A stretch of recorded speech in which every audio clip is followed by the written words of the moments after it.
спорт менен профессионалдык түрдө алектенген адамдар мүмкүн врачтын көзөмөлүнүн астында гормоналдык дарыларды колдонсо болот. Бирок өз ара колдонуп, интернеттен окуп же башка булактардан алып колдонгон бул албетте чоң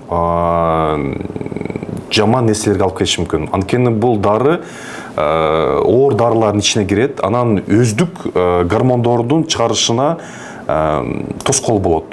Бирок биз өзүбүздүн тажрыйбабыздан көп көрөбүз. Жаш жигиттер келишет, жаш жигиттер келет.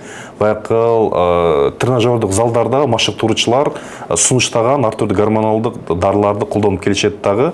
Аяк чегинде тукумсуздукка жана башка андрологиялык ооруларга калыптанып келишип атат. Ошол себептен биз специалист катары айтып коебуз угармандарга, гормоналдык дарыларды бир гана врачтын көзөмөлүнүн астында кеңеш алып, андан кийин колдонуш керек.